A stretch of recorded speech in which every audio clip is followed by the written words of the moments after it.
evening, my fellow exorcists, and welcome to the Lab of the Film Exorcist. Tonight, we will be taking a look at Generation, ensemble dramedy centering on a group of high school students exploring their sexuality in a modern world. Now, onto my opinion. Okay, so I've definitely mentioned my bisexuality on this channel in the past, but I don't think I ever mentioned what kind I want to be, and while I do realize that I did miss Pride Month, I mean, I did do that one video, but I do realize most do bigger things for their channels. I was still, obviously I've been doing the Bad Batch with Chris and Jesus, and I am kind of taking a bit of a break from the book reviews for a while, just until I get rid of a few reviews that I've been wanting to do at this point, like Bongo Stray Dogs, maybe a bit of Fruit Basket, and heavily promised Hunchback of Notre Dame review that I did promise Kat for his birthday, which I might be doing after this one, so we'll see. Anyway, I still think I should be allowed to talk about this topic despite all the haters out there, and this is why I'm doing one of my favorite HBO Max series so far, Generation, because this show helped me realize who I wanted to be. This show is showing me that there are two types of people out there. Nathan, who starts as a closeted bisexual who's afraid of what his parents will think, so during the beginning of the series, he does his best to try to keep it a secret and rely on his sister, Naomi, to help him out. Now that's how I've always been and have always acted, even before I found out I was bisexual. I was the closeted, quiet kid in high school who constantly would try to stay away from the crowd, try to listen to music for most of the lunch period, hang out with the teachers, and other wallflower-esque kind of things. I kind of wish I could have been more out there. I did try at certain points, but they didn't really work out. I've constantly tried worrying about what people will think of me if I'm different, and honestly, I was kind of right because I have to constantly hear my father and brother make fun of me for liking both men and women, specifically men, because I used to make fun of my brother.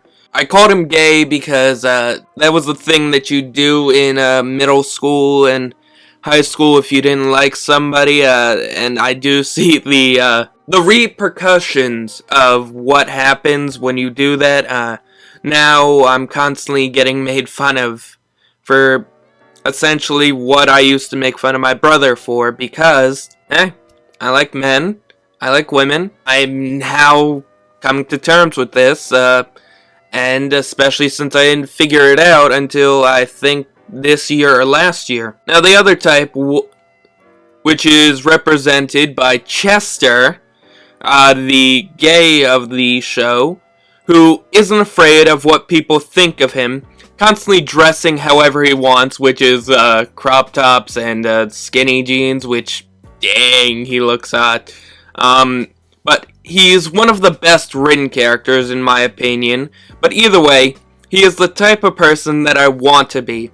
I don't want to be scared to put myself out there. I want to be the best person I can be, and at this rate, I'm still the same wallflower I was in high school. And it's made it harder to talk to people, and that's why I envy Chester. He is the queen of sexy, and one of my idols. He's just so amazing, and so well acted in this. Shout out to the actor that plays Chester in Generations. You were perfect, and my god. Just wow. Now, the show also revolves around many other characters, and to be honest, if I listed them all, we would be here all day, because there are so many storylines that I can't explain. But a big part of the first part of Season 1 was each episode started with the story of Delilah going through labor, leading up to the combined efforts of the main cast helping her, and the father as they decide what to do with the baby. There's also Chester's conflicting relationship with Sam, his school counselor, which turns bad for him. They end up causing a lot of problems during their trip to San Francisco. It ends up just causing a huge rift between them, and it's sad.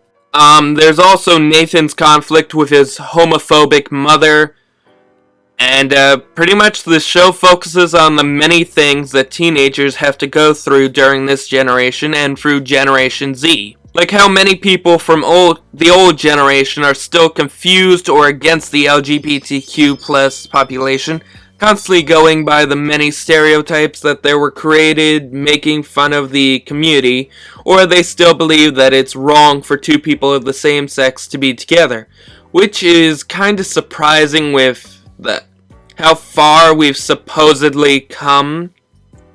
That's also a sexual joke right there for you guys. Imagine all the seed that has had to come through to create such a wimpy generation that we are in right now.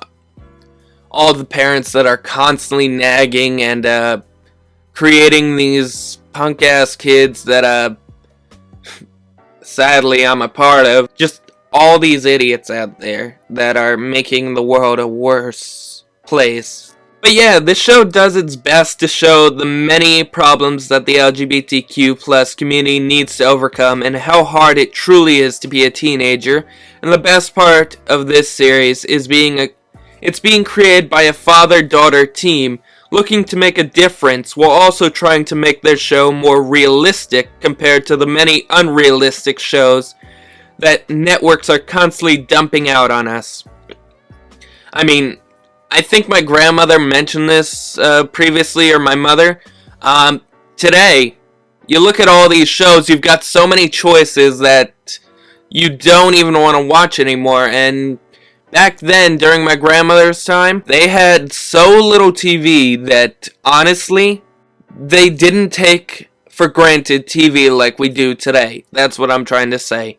But I also really love the little joke about the club naming their trip the Bussy, or Bussy, which pretty much means a boy's butthole. And yes, it's technically a sexual joke, but it's one of the good sexual jokes, and we have Chester to thank for naming the bus this, and the naivety of the crazy Miss Culpepper, the teacher who got bit by an emu, one of my least favorite birds, due to some very scary childhood memories at Six Flags. I also love Chester's Frankenfurter cosplay, and just the commentary on how cheesy grocery store romance novels are.